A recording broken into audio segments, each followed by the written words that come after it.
ആണ് നമുക്ക് കാണാൻ കഴിയുന്നത്. നിരവധി ആളുകൾ പുഷ്പാർച്ചന നടത്താനൊക്കെ ആ പുഷ്പങ്ങളുമായി റോഡിന് ഇരുവശത്തും നിൽക്കുന്നു. പ്രധാനമന്ത്രി അടുത്തെത്തുമ്പോൾ പൂക്കളെറിയുന്നതിൻ്റെ ദൃശ്യങ്ങൾ നമുക്ക് കാണാൻ കഴിയും. ഒരു അസ്തമയ സൂര്യൻ്റെ ആ ഒരു ശോഭ നിലനിൽക്കുന്ന ഒരു ഘട്ടത്തിൽ കൂടിയാണ് റോഡ് ഷോ നടക്കുന്നത് എന്നതുകൊണ്ട് തന്നെ ദൃശ്യങ്ങൾ അതിമനോഹരമായി നിൽക്കുന്നു. ഒരു ഇരുട്ടിൻ്റെ പശ്ചാത്തലത്തിൽ നിൽക്കുന്നതിൻ്റെ ഇരുട്ടിൻ്റെ ഒരു പശ്ചാത്തലത്തിലുള്ള റോഡ് ഷോ അത്യന്തം മികച്ച ഒരു വിഷ്വൽ ഇഫക്റ്റാണ് പ്രേക്ഷകർക്ക് നൽകുന്നതെന്നാണ് ഞാൻ വിചാരിക്കുന്നത്. ഏതായാലും BJP സംബന്ധിച്ചിടത്തോളം വലിയ ആവേശത്തിൻ്റെ നിമിഷങ്ങൾ ആണ് കടന്നു പോകുന്നത്. BJP സ്ഥാനാർത്ഥികൾ പ്രധാനമന്ത്രിക്കൊപ്പമുണ്ട്. നേമത്ത് മത്സരിക്കുന്ന BJPയുടെ സംസ്ഥാന അധ്യക്ഷൻ രാജീവ് ചന്ദ്രശേഖർ, വട്ടിയൂർക്കാവിലെ BJP സ്ഥാനാർത്ഥി R ശ്രീലേഖ ഉണ്ട്. അതുപോലെ തിരുവനന്തപുരം മണ്ഡലത്തിൽ മത്സരിക്കുന്ന BJPയുടെ ജില്ലാ പ്രസിഡന്റ് കരമന ജയനും ആ വാഹനത്തിലുണ്ട്. മുരളീധരൻ കഴക്കൂട്ടത്തെ സ്ഥാനാർത്ഥിയാണ്.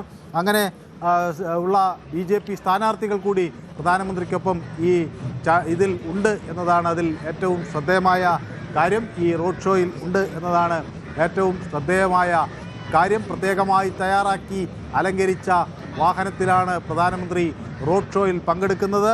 വെള്ളിപ്പാലം മുതൽ ആണ് റോഡ് ഷോ ആരംഭിച്ചത്. അത് കരമന വരെ നീളും. ഏതാണ്ട് 1 കിലോമീറ്റർ ദൈർഘ്യം വരുന്ന ഒരു പാതയിലൂടെയാണ് പ്രധാനമന്ത്രി ഇവിടെ ആളുകളെ കാണാനായി പ്രധാനമായും ആളുകൾക്ക് അഭിവാദ്യം ചെയ്യാനുമൊക്കെയായി എത്തുന്നത്. ഏതായാലും പ്രധാനമന്ത്രിയെ കാണാൻ തങ്ങൾക്ക് ഒരു അവസരം ലഭിച്ചു എന്നതിൽ ഉള്ള സന്തോഷം അവിടെ കൂടിയ ആളുകളും പ്രവർത്തകരുമൊക്കെ ന്യൂസ് 18-നുമായി പങ്കുവച്ചു. ഇത് സ്ഥാനാർത്ഥികൾക്കും വലിയൊരു ആത്മവിശ്വാസം നൽകുന്നു, ഒരു ആവേശം നൽകുന്നു എന്ന കാര്യത്തിൽ തർക്കമില്ല. നമുക്ക് അത് കാണാൻ കഴിയും. സ്ഥാനാർത്ഥികളുടെ മുഖത്തൊക്കെ ആ ഒരു സന്തോഷവും ആത്മവിശ്വാസവും പ്രകടമാണ്. മുൻനിരയിൽ തന്നെയാണ് R ശ്രീലേഖ കൈയൊക്കെ ഉയർത്തി ആളുകളെ അഭിവാദ്യം ചെയ്യുന്നുണ്ട്. ഒപ്പം മുരളീധരൻ, ഒരു വശത്ത് രാജീവ് ചന്ദ്രശേഖർ BJPയുടെ സംസ്ഥാന അധ്യക്ഷൻ ഉണ്ട്. പുറകിൽ BJPയുടെ ജില്ലാ അധ്യക്ഷൻ കരമന ജയനും ഉണ്ട് എന്നത് നമുക്ക് കാണാൻ കഴിയും. പ്രധാനമന്ത്രിയുടെ ദൃശ്യങ്ങൾ പകർത്താനൊക്കെ ആളുകൾ ഫോൺ ഉപയോഗിച്ച് ദൃശ്യങ്ങൾ പകർത്താനുള്ള ശ്രമങ്ങൾ നടത്തുന്നു. അതോടൊപ്പം പൂക്കൾ അദ്ദേഹത്തിന് നേരെ വർഷിച്ചുകൊണ്ട് പ്രധാനമന്ത്രിയെ തിരുവനന്തപുരം സ്വാഗതം ചെയ്യുന്നതിൻ്റെ ദൃശ്യങ്ങൾ കാണാൻ കഴിയും. ഈ തെരഞ്ഞെടുപ്പിൽ വലിയ മാറ്റങ്ങൾ ഉണ്ടാക്കാൻ ഈ റോഡ് ഷോയ്ക്ക് കഴിയും എന്നാണ് BJP പ്രവർത്തകർ വിശ്വസിക്കുന്നത്. നേമത്ത് വിജയം ഉറപ്പാക്കാൻ പ്രധാനമന്ത്രിയുടെ ഈ വരവ് വഴിവെക്കും എന്നവർ കരുതുന്നു. അതോടൊപ്പം വട്ടിയൂർക്കാവിലും തിരുവനന്തപുരം മണ്ഡലത്തിലും ഒക്കെ വലിയ നേട്ടം ഉണ്ടാക്കാൻ ഈ റോഡ് ഷോ വഴിയൊരുക്കും എന്ന് കരുതുന്നു. പ്രധാനമന്ത്രിയെ സ്വീകരിക്കാൻ നൃത്തരൂപങ്ങളുണ്ട്, മറ്റു ചില കലാരൂപങ്ങൾ ഒക്കെ അവിടെ ഉണ്ട്. അതെല്ലാം പ്രധാനമന്ത്രിക്ക് വേണ്ടി ഒരുക്കിയിരിക്കുന്നു. ഒപ്പം ആൾക്കൂട്ടവും അതെല്ലാം ആസ്വദിക്കുന്നതിൻ്റെ, അതെല്ലാം കാണുന്നതിൻ്റെ, പ്രധാനമന്ത്രിയെ ഒരു നോക്ക് കാണാൻ കഴിയുന്നതിൻ്റെ സന്തോഷമൊക്കെ പങ്കുവെക്കുന്നതിൻ്റെ ഒക്കെ ദൃശ്യങ്ങൾ നമുക്ക് കാണാൻ കഴിയും. BDJSൻ്റെയും BJPയുടെയും ഒക്കെ പതാകകൾ വഹിച്ചുകൊണ്ട് ആളുകൾ അവിടെ അദ്ദേഹത്തെ അഭിവാദ്യം ചെയ്യുന്നു. പ്രധാനമന്ത്രി തൻ്റെ ഈ തെരഞ്ഞെടുപ്പിന് ഇനി 5 നാൾ ബാക്കി നിൽക്കെ നടത്തുന്ന റോഡ് ഷോ BJPയെ സംബന്ധിച്ചിടത്തോളം ഏറ്റവും നിർണായകമാണ്. ഇത് തെരഞ്ഞെടുപ്പ് രംഗത്ത് കൂടുതൽ ഒരു ആവേശം പകരാൻ, അണികൾക്കും പ്രവർത്തകർക്കും ആവേശം പകരാൻ ആകും എന്ന കാര്യത്തിൽ തർക്കമില്ല. പലരും പ്രധാനമന്ത്രിക്ക് നേരെ കൈവീശുന്നു, അദ്ദേഹത്തെ അഭിവാദ്യം ചെയ്യുന്നു. ചിലർ ഉറക്കെ മുദ്രാവാക്യം വിളിക്കുന്നു, മറ്റു ചിലർ ദൃശ്യങ്ങൾ പകർത്താനൊക്കെയുള്ള ശ്രമങ്ങൾ നടത്തുന്നു. ചിലർ പ്രധാനമന്ത്രിയുടെ ചെറിയ കട്ടൗട്ടുകൾ എടുത്ത് പ്രദർശിപ്പിക്കുന്നു, മറ്റു ചിലർ പതാകകൾ വീശി അഭിവാദ്യം ചെയ്യുന്നു, ചിലർ പുഷ്പവൃഷ്ടി നടത്തുന്നു. അങ്ങനെ പ്രത്യേകം അലങ്കരിച്ച വാഹനത്തിൽ പ്രധാനമന്ത്രി തിരുവനന്തപുരത്തിൻ്റെ ഹൃദയഭാഗത്തുകൂടി കടന്നു പോകുന്നതിൻ്റെ ദൃശ്യങ്ങളാണ് നമുക്ക് ഇപ്പോൾ കാണാൻ കഴിയുന്നത്. തിരുവല്ലയിൽ ഒരു ആവേശപൂർവമായ ഒരു പ്രസംഗത്തിന് ശേഷമാണ് പ്രധാനമന്ത്രി ഇവിടെ എത്തുന്നത്. അവിടെ തിരുവല്ലയിൽ വെച്ച് LDFൻ്റെ കൗണ്ട് ഡൗൺ ആരംഭിച്ചു എന്ന് പ്രധാനമന്ത്രി ആക്ഷേപിച്ചിരുന്നു. LDFനെ നയിക്കുന്നത് വർഗീയതയുടെ കരങ്ങളാണ് എന്ന് അദ്ദേഹം ആക്ഷേപം ഉന്നയിച്ചിരുന്നു. അങ്ങനെയൊക്കെ ഉള്ള രാഹുൽ ഗാന്ധിയും ഇന്ന് സമാനമായ രീതിയിൽ ഇത്തരം LDFനെതിരെയുള്ള പ്രചരണ പരിപാടികളുമായി രംഗത്ത് വന്നിരുന്നു. അപ്പോൾ ഇന്ന് 2 പ്രമുഖ നേതാക്കൾ, ഒരു വശത്ത് UDFൻ്റെ പ്രചരണ പരിപാടികൾക്ക് നേതൃത്വം നൽകിക്കൊണ്ട് രാഹുൽ ഗാന്ധി ഇന്ന് രംഗത്ത് വരുന്നു. അതോടൊപ്പം തന്നെ BJPയുടെ NDAയുടെ പ്രചരണ പരിപാടികൾക്ക് നേതൃത്വം നൽകി പ്രധാനമന്ത്രി നരേന്ദ്രമോദി തന്നെ ഇന്ന് തലസ്ഥാനത്ത് എത്തിയിരിക്കുന്നു.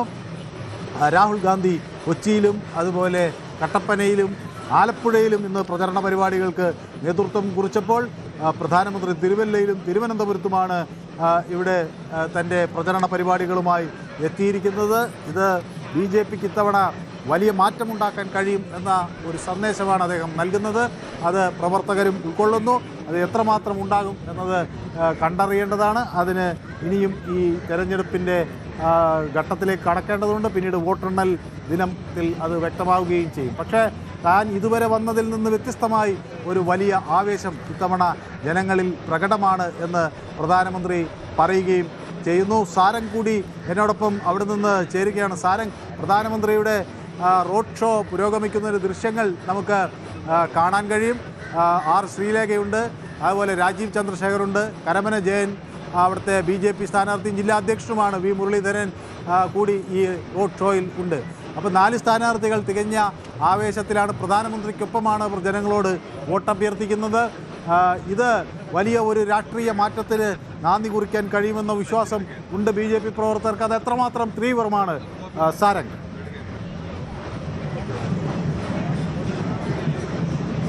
മനു, തീർച്ചയായും. കാരണം ആ ഒരു പ്രധാനമന്ത്രിയുമായി ചേർന്ന് നിൽക്കുന്ന സ്ഥാനാർത്ഥികൾ എന്ന് പറയുമ്പോൾ തന്നെ അത് മണ്ഡലത്തിൽ ഉണ്ടാക്കാൻ പോകുന്ന മാറ്റങ്ങൾ, അല്ലെങ്കിൽ വിജയിച്ചാൽ അത് മണ്ഡലത്തിന്റെ എത്രത്തോളം വികസനത്തിനടക്കം മാറ്റങ്ങൾ കൊണ്ടുവരുമെന്നൊരു ചിത്രം ജനങ്ങളിലേക്ക് എത്തിക്കുക എന്നതാണ് BJP പ്രധാനമായും മുന്നോട്ട് വെക്കുന്ന ഒരു ലക്ഷ്യമെന്ന് പറയാൻ.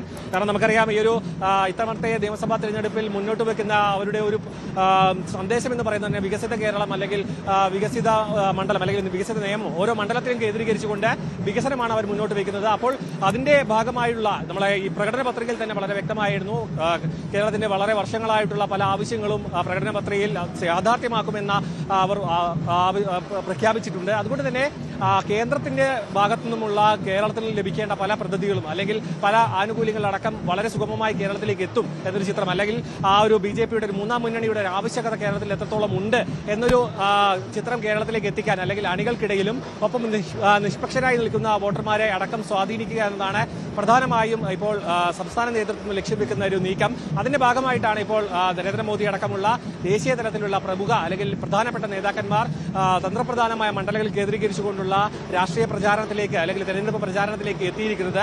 അതിന്റെ ഭാഗമായിട്ടാണ് ഈ റോഡ് ഷോയിൽ നമ്മൾ കാണേണ്ടത്. പൊതുപരിപാടി ഇത്തവണ തിരുവനന്തപുരത്ത് ഒഴിവാക്കിയിട്ടുണ്ടെങ്കിൽ പോലും അതിന് മാറ്റുകൂട്ടുന്ന തരത്തിലേക്കാണ് ഇപ്പോൾ ഇവിടെ നടക്കുന്ന കരമനയുടെ ഭാഗത്ത് നടക്കുന്ന ഈ ഒരു റോഡ് ഷോയുടെ ഭംഗി തന്നെ നമുക്ക് മനസ്സിലാക്കാൻ കഴിയും.